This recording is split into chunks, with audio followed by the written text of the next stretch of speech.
Com a faca bem afiada, em parceria com a RLX Rádio Lisboa, transmite todos os sábados, a partir das 18 horas, o comentário dos assuntos da semana.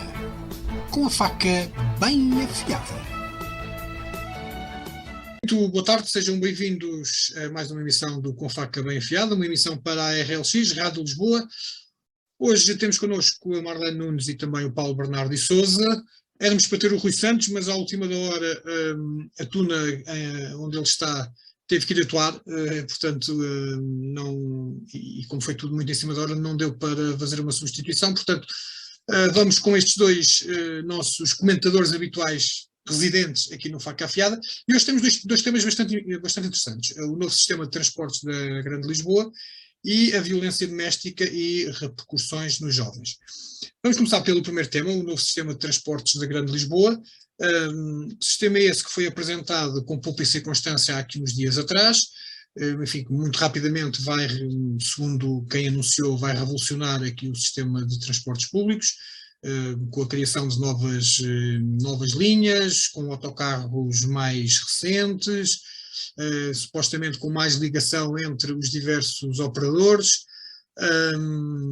Depois, posteriormente, uns dias depois, a Câmara Municipal de Lisboa anuncia que os passos vão ser gratuitos para os jovens e também para pessoas com mais de 65 anos de idade. Enfim, há aqui um anuncial de informação que importa debater e importa também esclarecer. E nem de propósito, temos aqui um especialista na matéria, o Paulo Bernardo de Sousa, que é bastante conhecido, sobretudo pela sua luta do movimento contra o fecho, ou neste caso o encurtamento da linha amarela, e está tudo envolvido, porque se por um lado vai-se meter mais autocarros a circular, por outro vai-se encurtar uma linha do metro que era fundamental para o escoamento de pessoas que vinham do norte de Lisboa, nomeadamente da zona de Odivelas e também de Loures, e que vai agora impedir ali o Campo Grande, não é? Paulo, antes de mais, obrigada pela tua presença. Isto do novo sistema de transporte está um bocado, que sim, por um lado vai melhorar, se calhar por outro nem por isso. Isto é mais publicidade que outra coisa ou é mesmo falta de planeamento? Bom, vivam boa noite à Marlene, boa noite a ti, David, e boa noite também aos nossos espectadores que têm a paciência de nos acompanhar nestas nossas reflexões e que também vão interagindo e vamos conversando. Sobre o tema em concreto, dizer isto, a palavra nova é sempre utilizada de uma forma muito abusiva em Portugal, porque nós passamos a vida a inventar a roda, mas nunca mais inventamos a roda certa. A verdade é que este tipo de sistema não é propriamente uma grande novidade para essa Europa fora, ele existe. Ele é praticamente uma panaceia de marca. A Carris Metropolitana, é isso que virá a partir de junho em alguns concelhos e a partir de julho nos restantes, irá, com um custo de 1.200.000 euros, ser simplesmente algo que fará a compilação ou a agregação daquilo que são as concessões que já existem hoje, com os concessionários que já existem hoje. Aliás, vão desaparecer 2 concessionários, mas que por sua vez foram, digamos, absorvidos, todos debaixo de uma marca, e a marca é Carris Metropolitana. Há algumas vantagens, não retiro daí. Há a promessa de um incremento do número de linhas e também o número de paragens, ou seja, o número de pontos de entrada nas novas linhas. Mas quando eu dizia que é uma coisa nova, e a palavra nova aqui terá sido abusivamente utilizada, tem a ver também com uma coisa que é muito comum em Portugal. Nós continuamos a ser tratados pelo Estado português nas suas diversas fórmulas, e aqui isto é um dossiê da responsabilidade da área metropolitana de Lisboa, que é, como sabem, o órgão que, de alguma forma, agrega todos os concelhos desta área. Fomos tratados, mais uma vez, como sempre somos, como sendo seres menores, incapazes de ter opinião. Repare-se. Isto anda a ser anunciado desde 2018. 2018. Estamos em 2022, 4 anos depois. Isto é o tempo do mandato. Não coincide com o mandato, mas é o tempo do mandato. E ainda ninguém teve a dignidade de auscultar as populações para perceber o que é que as populações têm a dizer sobre as suas necessidades. Mais uma vez estamos nisto. Vamos ser soberbamente realizados, fornecidos, por alguém que, no seu dom de conhecimento de grande elevação e que habitualmente até nem usa transportes, tomou uma decisão e vai decidir que novas linhas, que percursos, que horários, que necessidades. Mais uma vez, a democracia parece dizer muito pouco aos nossos governantes.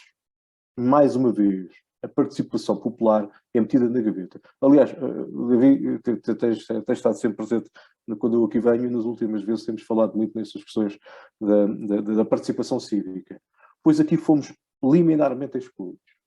E eu sei do que é que estou a falar por uma razão muito simples. No bairro onde estou, onde moro, eu moro no Jardim da Amoreira, na freguesia. Eu vou continuar a chamar a freguesia da Ramada, independentemente dela estar agregada a Canessas. É um bairro no limite do concelho, é um bairro que tem apenas uma carreira de autocarros que se dirige ao bairro. E eu vou dar este exemplo porque é o meu que é mais fácil para mim dá-lo, mas eu sei que este exemplo se multiplicará. Esta carreira tem horários completamente loucos, tem um percurso estupidamente extenso, porque começa no Jardim da Amoreira, vai até à Pontinha, atravessando o calvário das colinas do Cruzeiro e da Estrada da Paiem. Esta hora de ponta é um calvário. E o que acontece é que muitas vezes, particularmente na hora da ponta da tarde, quando estamos na porta do metro e Odivelas à espera desse autocarro, eu farto-me de ver as 225 que formam ali e que ficam a 600 metros do meu bairro a saírem para o Jardim da Radial e eu no Jardim da Amoreira às vezes gramo ali com uma hora à espera da minha caminhoneta. E depois vêm 2 ou 3 juntas, porque elas tiveram que passar por aquele calvário que as atrasou e que, no meio disto tudo, arrasta todo um contingente de clientes que a rodoviária não tem, que a Carris Metropolitana também não terá. Paulo, e só de realçar que o Jardim da Amoreira reside já lá bastante gente, portanto, não é um bairro com meia dúzia de pessoas. E sabes que é um bairro onde as pessoas têm que necessariamente usar a viatura para se deslocar.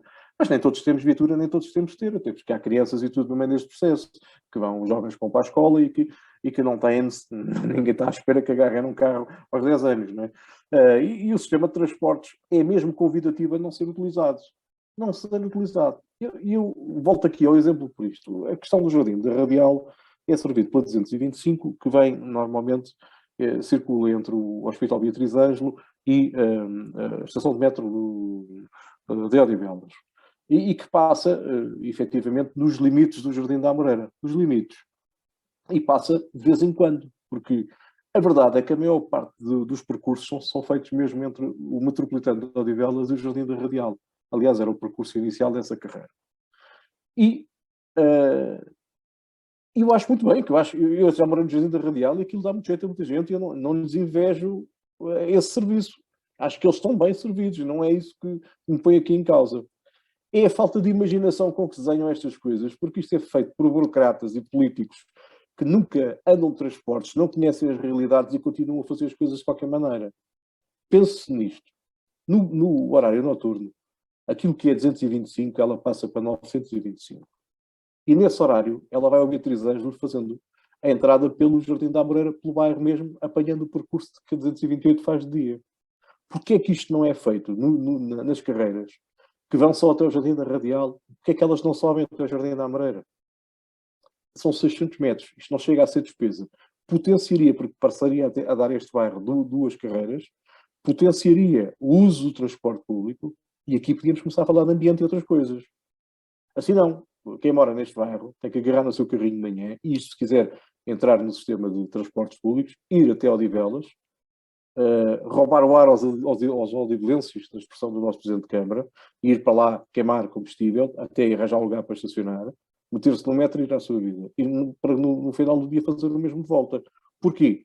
Porque ter ou não ter aqui um serviço que temos é mais ou menos a mesma coisa. É mais ou menos a mesma coisa.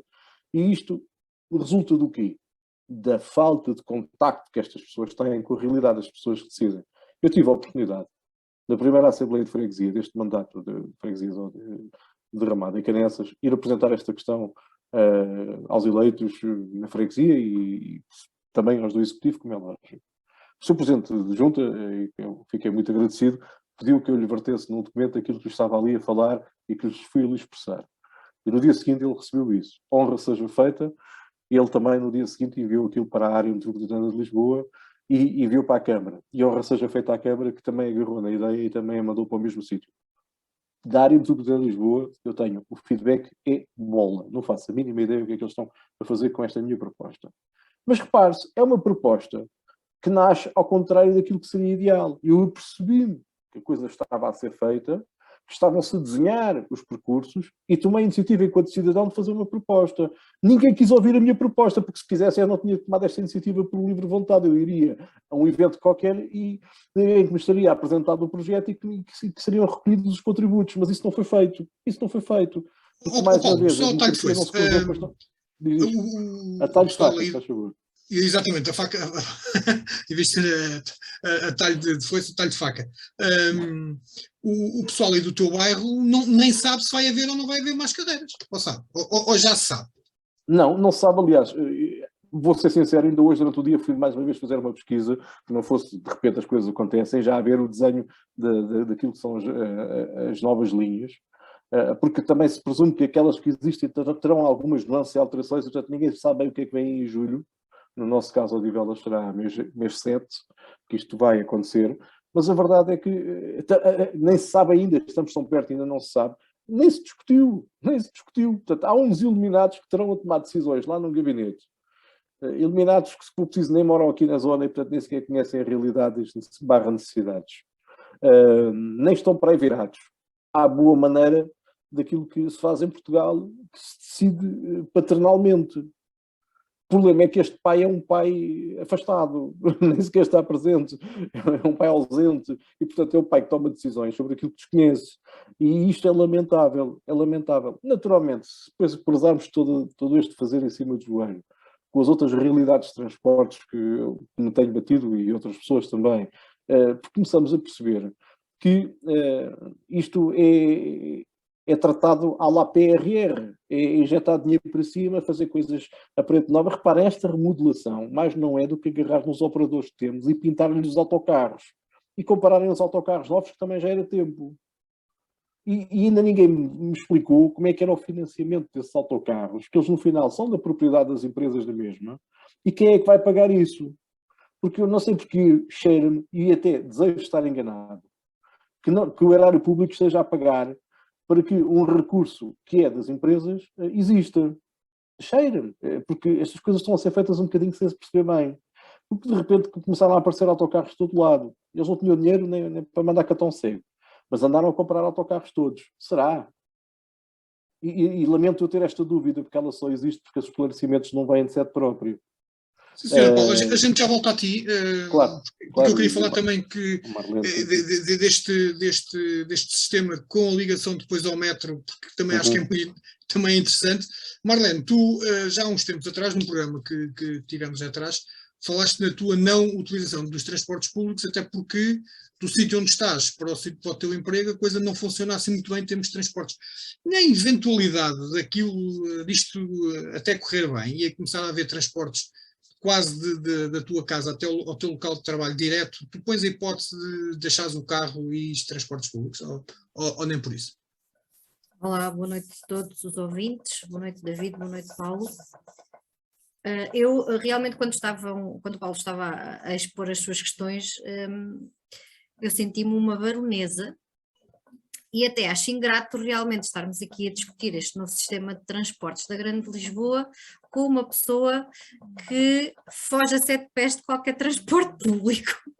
Portanto, acho que isto responde exatamente à tua questão. Mesmo que tivesse um autocarro aqui na Rua de Baixo, direto para o meu local atual de trabalho, não sei até que ponto é que eu retiraria o conforto do meu veículo. E efetivamente somos nós, automobilistas, que depois provocamos também o entupimento das vias nas horas de ponta e que não permitem que efetivamente os transportes possam ser mais eficientes, não é? Porque isto acontece, aumenta o trânsito e até estão a reduzir as vias destinadas ao bus para pôr em ciclovias, portanto temos que partilhar vias, o que significa que não é vantajoso nem para uns nem para outros, e muitas vezes vou eu atrás dos autocarros aqui da Pontinha até ao Lumiar, que apanho ali 2 ou 3, um que já entra na calçada de Carris, outro que já passa ali pelo Golfe, e portanto vou atrás deles, não é? o ritmo é igual, depois também é difícil passá-los, portanto o ritmo é igual, só vou no meu veículo, mas praticamente faço o mesmo percurso de uns quantos. Sabes que os transportes, e nós já tivemos um programa sobre isso, o calcanhar daquilo, não é? Destas grandes cidades cosmopolitas, como é o caso de Lisboa, com toda a área metropolitana cada vez maior, e nós sabemos que os subúrbios são cada vez mais escolhidos, e agora já mais para Mafra, mais para baixo, para Setúbal, etc., precisamente pela saturação de todas as infraestruturas que existem. E o transporte, como nós todos sabemos, até ser viável chegar tão longe, continua a ser um peso e um investimento que vai sair de algum bolso, como o Paulo estava a falar, mas que não chega a toda a gente e não chega a todos os utilizadores que necessitam. Por isso é que as horas de ponta existem, os condicionamentos das grandes vias existem e os transportes vão continuar a ser poucos, apesar deles dizerem que há um aumento em 35% do serviço de transporte. Olha, com este novo investimento e esta nova mudança, não é? Enfim, já se percebeu que não é a qualidade do serviço que supostamente vai ser melhorada, porque se os veículos vão ter só até um ano de idade, são praticamente novos e, portanto, o nível de comodidade deve ser bem melhor do que os atuais. Portanto, mas mesmo assim tu não vais utilizar os transportes públicos.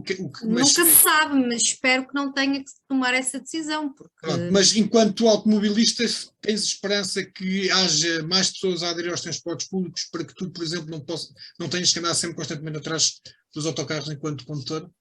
Eu acredito que quem opta hoje em dia, com todas as dificuldades que existem ao nível dos combustíveis, ao nível do desgaste do veículo e tudo o resto, e o facto de Lisboa ter zonas interditas a veículos de determinados anos, eu acredito que quem escolhe utilizar um veículo não o faça de ânimo leve, ou não o faça não pensando, não é, em todas as circunstâncias, seja pelo conforto, seja pela rapidez, seja pelo facto de até agora a pandemia ser efetivamente uma preocupação, pela independência, por não termos que passar por 500 bairros até chegarmos ao nosso local de trabalho e conseguirmos escolher vias mais diretas.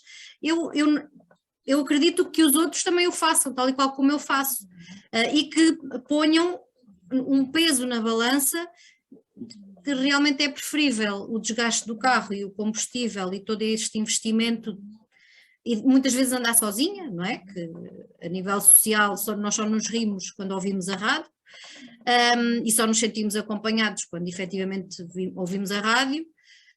Eu não acredito que não ponderem tudo isto. E eu acho que quem é automobilista hoje provavelmente será automobilista a partir do dia 1 de junho ou julho, dependendo da zona. Porque o peso já foi medido e as circunstâncias também já foram todas pensadas. É a minha opinião. Obrigado, Marlene. Paulo, pronto, há sempre pessoas que vão sempre escolher o automóvel e nada contra, não é? E até porque é um direito que assiste a qualquer pessoa. Mas voltando um bocadinho aqui à conversa e atrás, aliás, eu na introdução fiz isso, relativamente aqui a Odivelas, e agora cingindo-nos aqui ao nosso concelho, enfim, independentemente de haver mais 50 autocarros, mais 35 linhas, mais não sei quantas variações das que já há, vamos ter um problema daqui a meia dúzia de meses, enfim, meia dúzia de meses não, mas penso que é 2 anos, vamos ter aqui um problema que é, independentemente disso, as pessoas vão chegar ao Campo Grande e vão ficar ali todas à espera de um segundo metro, portanto. Ou seja, o ganho que se vai ter com estas novas carreiras a ter, porque como tu disseste muito bem, ainda ninguém sabe quais são, quantas são, como é que isto vai acontecer, mas vamos perder aqui um bocadinho este ganho, porque o pessoal vai começar ali a esbarrar tudo ali na estação de Campo Grande, que vai, enfim, se isto em condições normais já é o que é, em que a parte da população seguia e só parte é que saía, e muitas vezes ali no átrio, ali para o Castro era o que era. Agora faço ideia, né? Faço ideia ao caos que aquilo irá acontecer. isto também não é assim um bocado de contrassenso, ou seja, por um lado melhor e por outro pior. Olha, eu começo a achar que os nossos políticos são um bando de sádicos. E eu explico, não digo isto só porque é bonito dizer, até que não acho nada bonito dizê-lo. E admiti-lo ainda me dói mais. Temos que perceber, no contexto de transportes, naquilo que são as deslocações pendulares entre a cidade-mãe, neste caso em Lisboa, e aquilo que são as cidades satélites, há aqui alguns conceitos que devem ser respeitados do ponto de vista até da condição económica e da viabilidade económica do sistema. E a verdade é que nós temos que olhar para as necessidades de transporte desta forma. Nós temos que ter transporte pesado naquilo que são os eixos de grande afluência e naquilo que são as zonas de tráfego de grande afluência. E daí o comboio, na sua acessão de comboio suburbano, ou o metro ocuparem esse espaço. Ou seja, transportar quantidades maiores. Eu não sou como o outro que diz que os comboios são para andarem cheios, mas a verdade é que eles são para levar mais gente.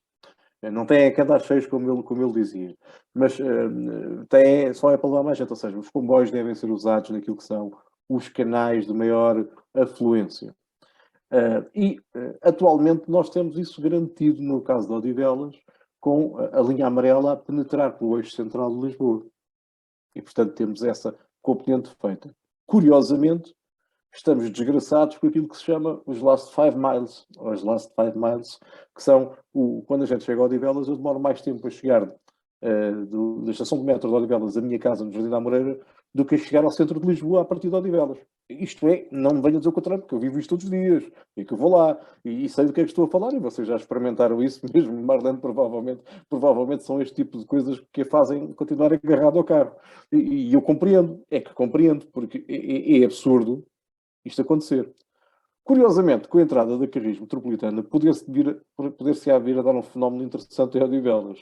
As tais last 5 miles vão, se calhar, a ter um serviço até mais competente, mas depois não tens o transporte pesado a funcionar para aquilo que ele devia de fazer, que era levar-nos para o eixo central. Porque a verdade portanto, isto é tapa e destapa, mas com intenção, porque a verdade é que nós, em Odivelas, vamos passar a chegar ao Campo Grande, isto daqui por 2 anos, se os prazos forem cumpridos, e eu presumo que se não for, é por 1 ano ou coisa assim de atraso, vamos passar a chegar ao Campo Grande e vamos ter a viagem interrompida. E vamos ter que fazer aquilo que se chama de transbordo. Ao contrário do que muita gente aponta hoje, que diz que já 40% dos odivelenses, bom, eu diria 40% das pessoas que chegam ao Campo Grande, já fazem transbordo, eu gostava que me demonstrassem, já fiz este apelo várias vezes e nunca fui respondido. Onde é que foram buscar o estudo que diz isso? Onde? Como é que ele foi feito? Com que bases é que dizem este número? Sabes porquê? É que eu realmente ando no raio do metro todos os dias. E eu tenho cuidado, especialmente a partir do momento em que ouvi falar estes números, primeiro era 33, depois era 35, depois era 40. Se queres que eu diga, cada vez que ouço um governante falar deste número, ele tem tem uns algoritmos diferentes. A verdade é que eu ando lá todos os dias e não sinto que no Campo Grande o comboio fique vazio em 40%. É que não sinto mesmo nada disso. Sinto que sai bastante gente que irá para a linha verde, para aquele percurso para o lado de Alvalade, mas que não chega nem de maneira, se calhar, a 20%. Nem isso que eu vejo. E isto é dado como uma das justificações para aquele corte, que afinal de contas não incomodará ninguém, porque as pessoas já hoje mudam. Isso é criar uma ilusão na cabeça dos desatentos. Porque quem lá anda sabe que isto não é verdade. E também sabe que o que vai acontecer é porque ninguém, de repente, passou a ter uma necessidade mudada. Ou seja, quem vem de Odivelas e este eixo não vai passar a ir para Telheiras. As pessoas continuam a ter que ir para onde iam antes, para o eixo central. E, portanto, o que vai acontecer são 2 coisas. Uma é uma enorme confusão na estação de Campo Grande, na mudança que vai obrigar. Repara, um comboio pode levar até mais de 1000 pessoas. Portanto, de repente, imagina 1000 pessoas a mudarem para outro comboio. Eu não sei se as pessoas perceberam o que é que isto significa. Isto significa pessoas de mobilidade reduzida no meio, até as outras com mobilidade normal, tudo ali a atropelar-se, porque as pessoas estão com pressa para ir para o trabalho. Este transbordo provocará uma duplicação dos tempos de deslocação. E, portanto, todo o ganho que isto teve até agora vai tudo para água abaixo. E, se calhar, o ganho que vamos ter nos percursos garantidos pela tal Carris Metropolitana, que no nosso caso vai continuar a ser a rodoviária de Lisboa, provavelmente vão-se desmontar depois ali. Portanto, por isso é que eu falo que eles são sádicos, ou seja, quando a gente já tinha uma parte do problema resolvido, só faltava resolver os last 5 miles, agora agarram, vêm, parece que tentar resolver, eu também não sei se vão resolver, porque ninguém conhece o que é que vem aí, mas vão tentar resolver os last 5 miles e pumba, partem-nos as pernas no eixo central. Olha, obrigadinho. Obrigadinho, eu fico mesmo grato e muito sensível e depois ainda apelam, dizem, chateiam-se que as pessoas não votam porque estão fartas do sistema e que são... Eu compreendo mesmo os não eleitores, é que compreendo mesmo, começa a ser desgastante ter que escolher entre aquilo que nos faz mal e aquilo que nos faz menos mal. A gente tinha que ter que escolher era entre o projeto bom e o excelente, porque isso é que era extraordinário. E com uma situação, e ainda lembro que há um par de meses respondi a um inquérito sobre a qualidade metropolitana. Portanto, eles até sabem fazer inquéritos. E por uma situação destas, que vai influenciar praticamente toda a gente que anda de transportes públicos, eu pergunto que gostava muito de fazer um inquérito às pessoas. Olha, o que é que acha que... E pronto, é mesmo, é como tu disseste, é mesmo de quem... vai ser assim que... Assim deve ser bom.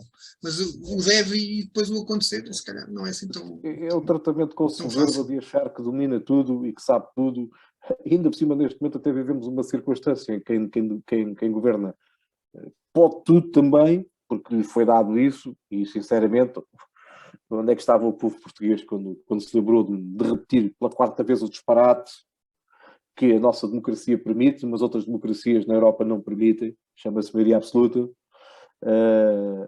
E isto é um disparate. Isto é um disparate e já se foi vendo já no início algumas demonstrações do que é que vai ser isto, que ninguém se pode admirar porque já vivemos isto 3 vezes atrás. E as maiorias absolutas são perniciosas. Mas a verdade é que, mesmo com minorias ou com maiorias relativas, a gente viu este tipo de comportamentos, vamos ser honestos. Eu no outro dia, porque fazia anos que aconteceu isto, já não foram assim tantos, mas faz alguns anos, até voltei a postar nas redes sociais uma fotografia que me orgulho muito por conta de Odivelense, que é uma fotografia onde todos os partidos de Odivelas, menos um, porque está em contrarrelógio com a história, estavam presentes, cada um com a sua bandeira. Eu achei que... Eu tenho muito orgulho de estar dentro daquela fotografia, confesso. Eu estou a agarrar na bandeira do movimento dos cidadãos contra o fim da linha amarela. Mas vejo Bloco de Esquerda, PC, CDS, PSD, PAN, tudo no mesmo sítio. E aquilo significava a maioria. Aquelas pessoas que estavam ali significavam a maioria de então, porque a maioria não governava. Quem estava a governar era precisamente um partido minoritário que ia sendo viabilizado aqui e acolá. E esse partido minoritário ousou ainda assim contrariar aquilo que democraticamente devia ter entendido como sendo um sinal forte. E quando nós estamos assim, realmente fazemos as coisas tendencialmente mal. Não ouvimos, ousamos achar que sabemos o que é que os outros precisam, alteramos a vida das pessoas sem que as pessoas se apercebam, e no final lamentamos que as pessoas não desligam nenhuma. Epá, atirem-se do meu ponto. Pois, exatamente, é isso mesmo. Bom, Marlene, não sei se queres falar mais alguma coisa aqui deste tema dos transportes, ou se queres fazer o lançamento do próximo, que tem a ver com esta coisa da violência desta coisa, não, coisa que não é uma coisa, sim, é uma coisa feia, mas enfim, é coisas que acontecem. Então, para rematar, eu acho que todos os utilizadores do metro devem olhar então para a marca, portanto, para aquilo que o estilista Nuno Gama desenhou, que foram as novas fardas da nova marca Carris Metropolitana. Eu acho que vai ser mais um com bolos se enganam os tolos, vamos todos ter ali umas belas fardas para todos nós admirarmos e quem sabe passar a nova fashion e um novo must-have aqui para as nossas viagens itinerantes entre casa-trabalho, trabalho-casa. Sim, senhora. E então agora vamos ao tal tema... ao tema da... Mais uma vez. Ao tema da violência doméstica e repercussões dos jovens. Tu és professora e se calhar ia começar pela segunda parte do segundo tema, que tem a ver com a questão dos jovens. Marlene, ainda acontece muito, por exemplo, contigo, consegues ainda apanhar alguns casos de violência, seja ela física, seja ela psicológica, nos teus alunos? Infelizmente, sim. E se antes diziam que o facto de assistirmos a séries e a programas violentos que nos dava essa violência, hoje em dia, então, se tivermos que encontrar aqui uma causa possível para estas tendências violentas nos jovens, então muito mais tudo aquilo que veem e tudo aquilo que têm acesso. Para não falar que as próprias vedetas de televisão também o fazem porque se sentem ofendidos.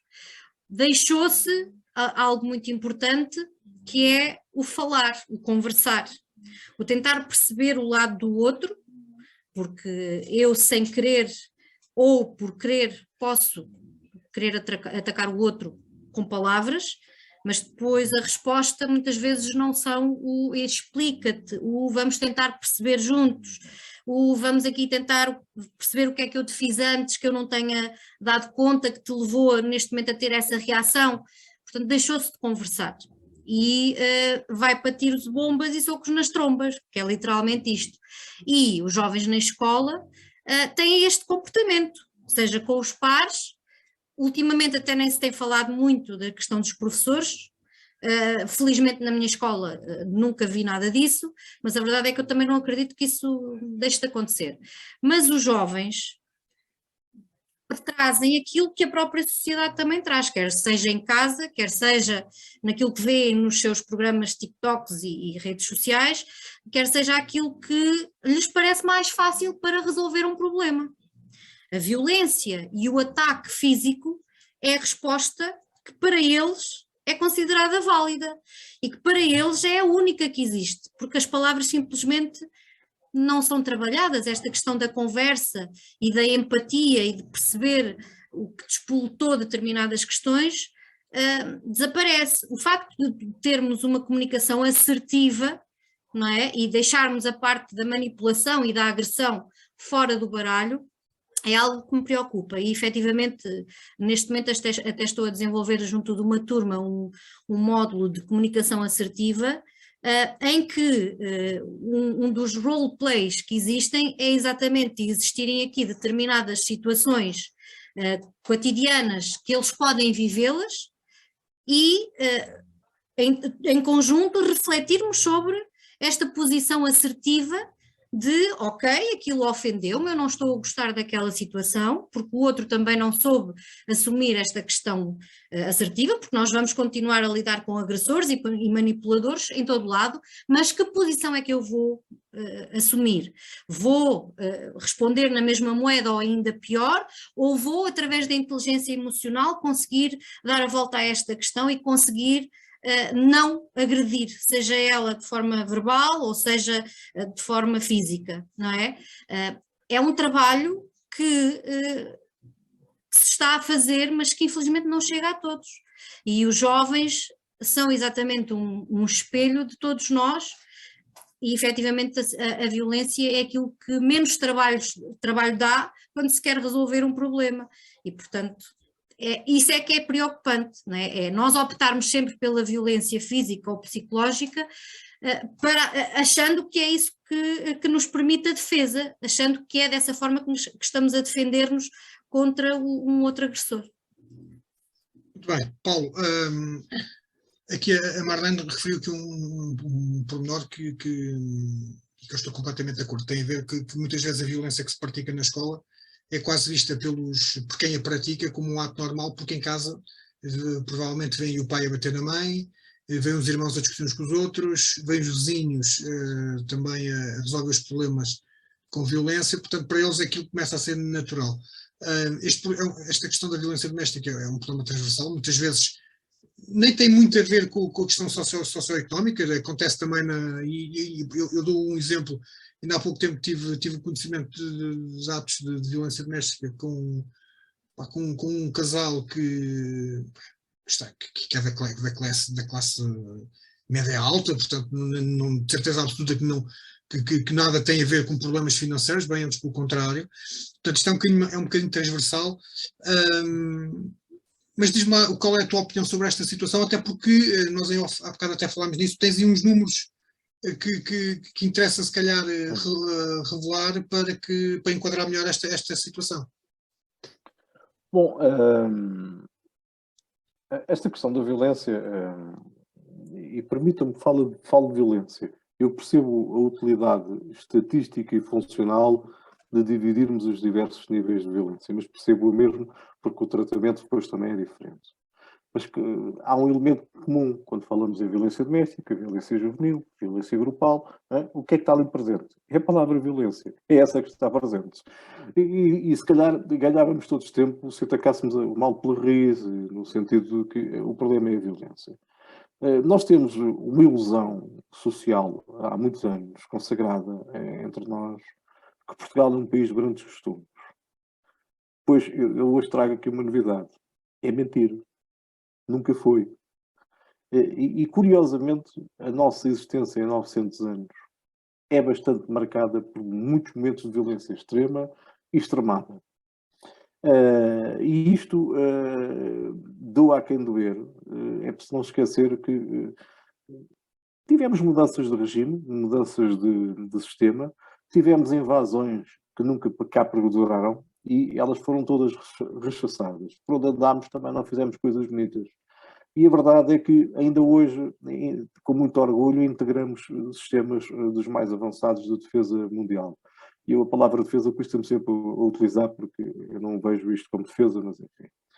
Bom, a verdade é que a violência está muito presente nas nossas vidas. A Marlene focou, e muito bem, a forma mediática como ela se vai banalizando, a forma como desde muito criança a ideia de morte, que é a violência extrema, é completamente banalizada, ao ponto de criar a ilusão de não existir, ou seja, a agressão que pode provocar precisamente esse desfecho, depois, afinal de contas, de um bocado, já não é assim.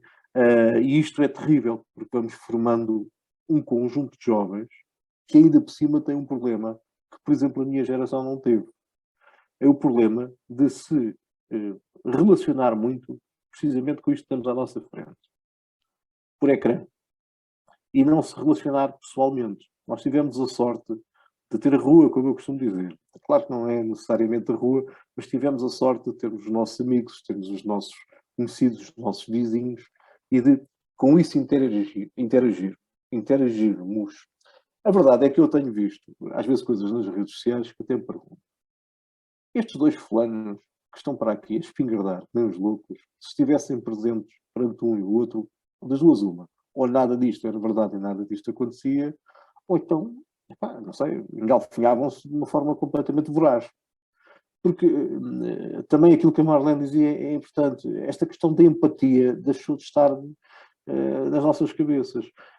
E isto é magoa-me. Um país com uma matriz social, ideológica, religiosa, de matriz cristã, onde as questões do amor estão sempre ali, e da preocupação com o próximo, e ama tanto a Deus como ao teu próximo, isto não podem ser balelas. Eu tenho que admitir que a gente tem que as interiorizar culturalmente, porque senão depois isto não acaba bem.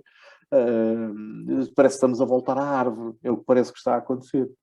Agora, por outro lado, mesmo em Portugal, tem havido iniciativas, e a maior parte das pessoas não sabe disto.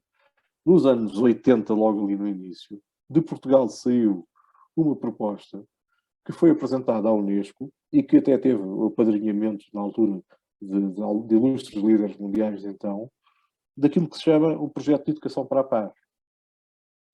E a educação para a paz está mesmo a fazer falta cada vez mais. Está na altura da gente aprender com esses exercícios que a Marlene falava, essas simulações, de nos pormos a pensar como é que se resolve. Porque, vou ser sincero, a gente vive aqui um dilema.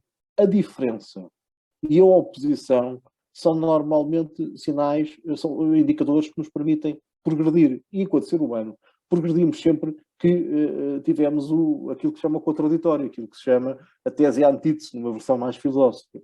A verdade é esta. Agora, não podemos transformar sempre isto, cada vez que surge uma ideia diferente, logo num campo de conflito. Não, ele tem que ser aproveitado para melhorar, não é para a gente achar que é uma questão pessoal, o tipo tem uma ideia diferente de mim só para chatear. Não, ele tem uma ideia diferente dele, porque ele tem um conjunto de valores, de circunstâncias e de implicações sociais e ambientais que o levaram a formular uma solução para um problema diferente de mim, que tenho outra, e às vezes até são parecidas as nossas bases sociológicas, mas a verdade é que num determinado momento da nossa vida nós demos ali um salto que o outro deu no outro sentido e de repente nós arranjamos os dois soluções boas para o mesmo problema. Isso juntas seriam soluções ótimas e nunca mais metemos isto na cabeça. Nós não precisamos nos degladiar, nós precisamos de nos confrontar com ideias, mas não precisamos nos degladiar. E é esta margem que muitas vezes ultrapassamos sem dar conta. No caso da violência doméstica, e permite-me isto porque tu pedias por números, no caso da violência doméstica, em Portugal isto atingiu dimensões de flagelo só parecidas com os acidentes nas estradas. E desculpem-me a comparação, mas são as nossas duas grandes guerras internas, que são. E a violência doméstica tem, nitidamente, do ponto de vista dos registros, uma maior frequência de homem sobre mulher, porque também desconhece a coisa em sentido contrário. Nós temos acompanhado um caso em Portugal, que é muito mediático, de um casal de artistas americano, que temos percebido que, desculpem, mas são os dois molharam a sopa, nitidamente. Eu nem consigo ser, tenho pena de quem tenha que ser juiz daquela situação, porque tenho mesmo pena. Mas a verdade é que, voltando a nós chegámos a determinada altura e começámos a perceber que as vítimas de violência doméstica tinham que ser acompanhadas e tinha que haver aqui prevenção para que evitássemos e soubéssemos ler os sinais daquilo que seria uma escalada de violência que vinha aí. E foi constituída uma coisa que chama, um grupo de trabalho e que trabalha mesmo, que é a equipa de análise retrospectiva de homicídios em ambiente de violência doméstica. Isto é um nome muito comprido, mas isto tem o quê? O que é que eles fazem? Agarram nos processos ou em situações que chegaram ao tribunal e que resultaram na morte de um dos cônjuges, vamos por assim, e fazem a análise das circunstâncias para perceber também o quadro sociológico e todas as envolventes que levaram àquele desfecho e também para avaliar, e acima de tudo para avaliar naquilo que o sistema não conseguiu acompanhar. Para quê? Para se corrigir sistematicamente no sistema aquilo que é importante corrigir. Todos nós continuamos a assistir, e isto vem nas notícias diariamente, os canais de televisão de manhã até falam muito neste tipo de coisas, e é transversal a todos, que fulano tal agrediu o pai, agrediu a mãe, matou este, matou aquele, e apresenta a tribunal e vai para casa. Se não matou, se simplesmente bateu, como se isto fosse uma coisa simples, vai para casa precisamente para o mesmo sítio onde está a vítima. E, portanto, vai continuar a ter espaço para progredir e para piorar a situação. E nós temos que perceber que estas coisas resultam porque há também setores da nossa sociedade que são muito resistentes a repensarem-se, nomeadamente tribunais, Ministério Público, algumas condições de funcionamento das forças de segurança, e podia-vos ir por aí fora, desde os serviços de segurança social, os serviços de apoio social, aos serviços de educação, que nem sempre estão atentos aos sinais, e aqui já estamos a ver isto na perspectiva do jovem que assiste. Porque também, só muito recentemente, é que esta abordagem da violência começou a alargar para outros atores. Ou seja, até então a violência doméstica tinha uma visão muito homem bate na mulher, de vez em quando era mulher bate no homem, na razão de 1 para 10, mas era assim. E depois começámos a perceber uma outra coisa. É que quando já havia filhos pelo meio, o homem podia bater na mulher e ela ficar toda marcada, mas também ficava marcada a criança, mesmo que não tivesse no conflito físico. Porquê? Porque assistia àquilo que não devia. E passou a haver também o conceito de violência sobre aquela criança. E isto é muito importante que se perceba. Isto tem-se dado passos interessantes, mas não com a rapidez que todos nós gostaríamos e acima de tudo, com os resultados que gostaríamos. Porque a verdade é que vamos tendo uma cultura com os sinais de violência vendida à torto e direito, mas também vamos tendo uma cultura de violência dentro das casas que ainda não controlamos e que ainda não conseguimos evitar. E no meio disso tudo, estamos a perpetuar, porque cada vez que uma criança assiste a uma coisa destas, ela é um potencial agressor ou vítima no futuro. E isto já se sabe que assim é. E, portanto, estamos a perpetuar o problema. E tem que haver intervenção. Eu há bocado prometia-te números e vou-te dar isto, são números de 2019, infelizmente ainda não atualizei e é falha minha, para que vejas, ao nível das agressões, em 2019, tivemos na altura, avaliado pela tal equipa, e estou a falar não é o que tivemos no país, é avaliado pela tal equipa, 14 casos, 11 de homicídio e 3 de homicídios na forma tentada. Logo ali se via a discrepância, 12 vítimas eram senhoras, 2 foram homens. E temos de tudo, desde o genro, à nora, ao ex-cônjuge, ao ex-companheiro, ao companheiro e cônjuge atual, aos descendentes, aos ascendentes, toda a gente foi vítima já nisto. E isto tem que nos fazer parar para pensar, é que nem sequer há um grupo excluído de ser vítima. Está toda a gente a ser vítima. E mesmo aquele que é agressor também o é. Vamos ser honestos, a gente não pensa nisso no momento em que avalia a agressão, mas a verdade é que ele é vítima de uma coisa. É porque a agressão resulta de sempre, e a Marlene falava nisso há bocado de uma outra circunstância, que é esta. Agride quem deixou ter capacidade argumentativa. Essa é a forma, supostamente, de resolver a questão. Eu imponho pela força e a conversa acaba e eu tenho razão. Quando o que se passa é precisamente o contrário, a pessoa não tem razão e socorre-se daquela ferramenta. E é nesta perspectiva que esta perspectiva que temos que definitivamente ponderar e mudar, porque isto não nos leva a lado nenhum. E nós estamos neste momento, e eu acabo já, Davi, estamos presentemente a assistir a um conflito bélico. E a pergunta que eu me faço é, quem é que vai perder a face? Neste momento eles estão os dois com um problema. Sair daquela circunstância em questão. Quem é que vai perder a face? O que é que os russos vão fazer para aceitar que não vão conseguir aquilo que queriam, mas sem perder a face? E este é o problema da violência. É que leva-nos à irracionalidade extrema. E aquilo que chamaríamos uma guerrinha dentro de portas, ela é só uma questão de escala para ganhar outra dimensão. E ali temos uma guerra de Estados, que é diferente, não é? Exatamente. Marlene, e o papel da escola para conseguir, ou neste caso, para ajudar a combater este flagelo? O papel da escola é fundamental, não é? É com a educação que se ajuda aqui a sociedade também a evoluir e os jovens precisam muito desta questão trabalhada na escola. Refiro o programa Ubuntu, que é trabalhado em muitas das nossas escolas do país.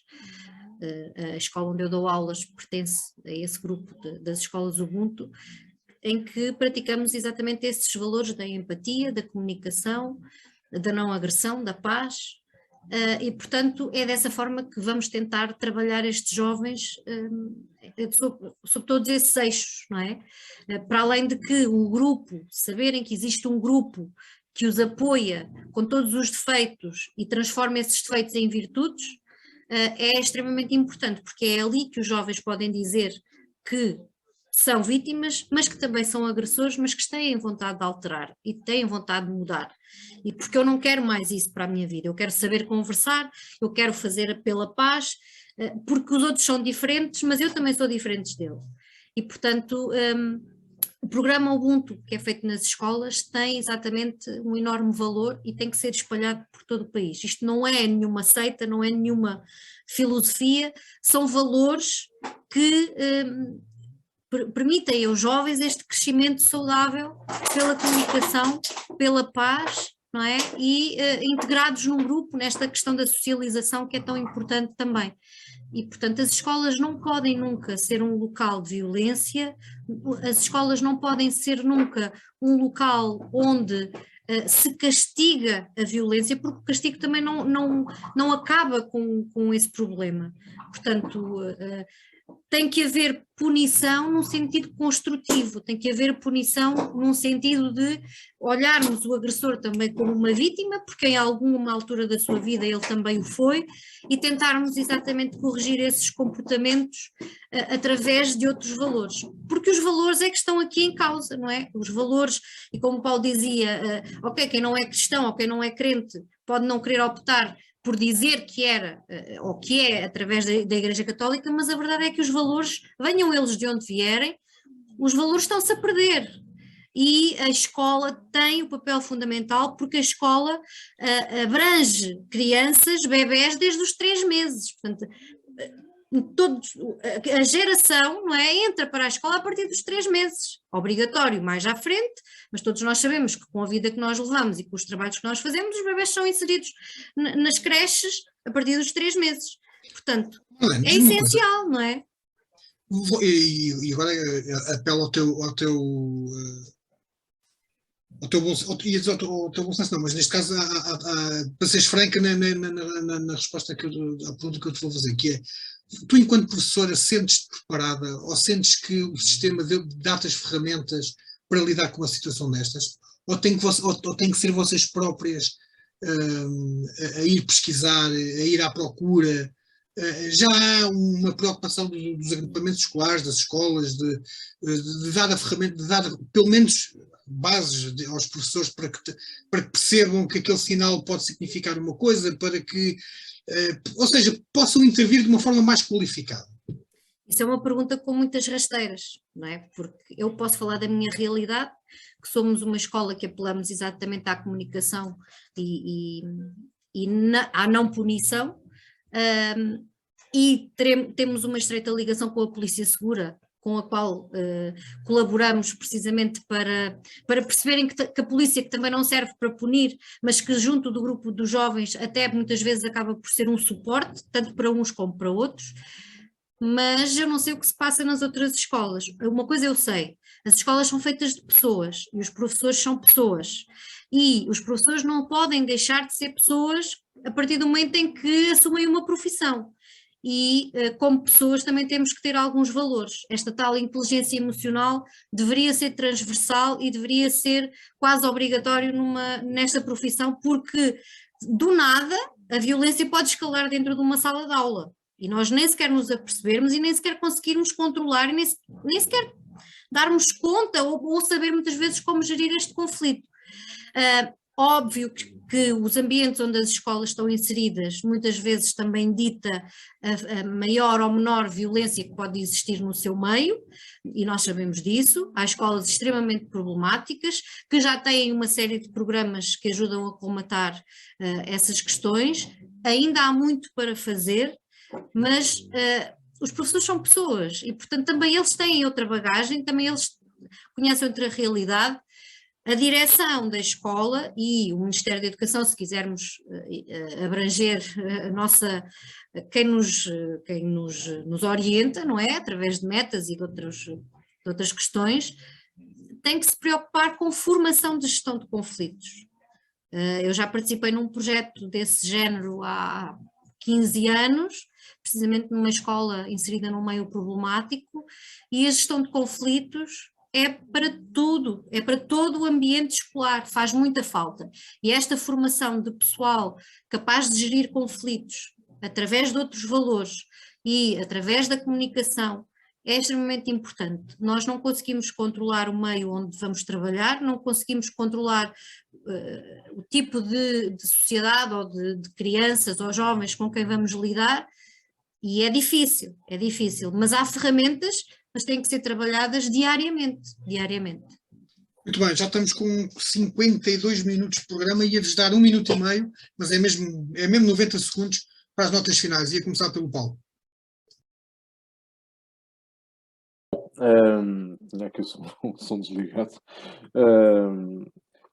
Relativamente a este último tema, eu acho que nós em comunidade temos que ponderar bem aquilo que queremos e como queremos. Pegando até um bocadinho na última questão que o David colocou, eu acho que é importante mesmo dar um caráter científico a estes projetos pedagógicos que têm, mas não têm ainda, se calhar, a difusão que eles merecem. E acho que isto tem que ser intensificado. A cadeira de cidadania das escolas não pode ser o tempo do ralhete, até porque isso é aquilo que menos se deseja. E muitas vezes ela é utilizada com essa função. Mas também não pode ter manuais para os professores lá lecionarem questões que têm a ver com a paz, manuais produzidos, imagine-se, pelo Instituto de Defesa Nacional. E eu, sinceramente, tenho um certo nojo em aceitar que dali possa vir informação sobre paz. Sinceramente tenho. E a paz é o contrário da violência, é isso que nós precisamos acentuar na nossa comunidade. Por outro lado, e já agora voltando ao primeiro tema, espero sinceramente que os nossos governantes, de uma vez por todas, percebam que eles estão para nos governar, não é para nos amamentar. Nós não somos propriamente bebés. Precisamos que nos façam tudo por nós. Nós, e sabe-se hoje que a administração e a gestão é tanto melhor quanto participada. E não é tomar decisões sem a participação que vão tomar as melhores decisões. Não tenham medo de ouvir dos cidadãos. Porque é para eles que supostamente estão a trabalhar. Se fizerem algum disparate, levam logo. Se os envolverem antes, provavelmente não ouvem. Até nisto era inteligente. A tal inteligência emocional, aqui também era inteligente. Era começarem a ouvir-nos. E, portanto, quando pensarem em algum projeto como este da Carris Metropolitana, não o imaginem, não o sonhem sozinhos. Sonhem-no connosco. Ninguém vos vai criticar por isso. Vamos ajudar-nos. E até porque a crítica pode ser construtiva, não é? Pois claro, esta questão, eu quando há bocado era um bocado se calhar mais efusivo, queixando de que quem está nos gabinetes não conhece a realidade, se calhar fui um bocadinho mais efusivo que o que devia, mas a verdade é que isso é um facto, quem está no terreno, quem precisa daquele serviço, saberá melhor de explicar a sua necessidade, de uma forma mais trabalhada, mais técnica, mais envolvente do que outros com as suas competências de dicção e com as suas competências de oratória, mas a questão é esta, quem está no terreno sabe sempre melhor aquilo que é preciso. Exatamente. E, mais uma vez, este é mais um projeto que nos deixa disso. No nosso caso, Odivelas, ainda por cima deixa-nos naquela coisa sádica de já tínhamos uma coisa boa de tirou-nos, depois damos a outra boa, portanto andamos nesta coisa do tapa-destapa e continuamos a ser mal servidos. Obrigado. Muito bem. Marlene, tuas notas finais. Resumindo e concluindo, para ser rápida, eu acho que tanto o primeiro tema do sistema de transportes como a violência doméstica ou a violência entre os jovens se resume ouvindo realmente quem tem conhecimento e quem exatamente quer contribuir para mudar, para alterar estas questões. Obrigada.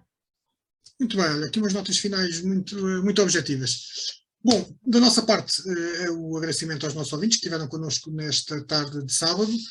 Voltamos para a semana. Até lá, portem-se bem. Usufruam do calor, que vai estar uma semana cheia de calor. A Marlene, obrigado. Paulo, obrigado. Boa noite. E até para a semana. Obrigada, boa noite. O Com a Faca Bem Afiada, em parceria com a RLX Rádio Lisboa, transmite todos os sábados, a partir das 18 horas, o comentário dos assuntos da semana. Com a faca bem afiada.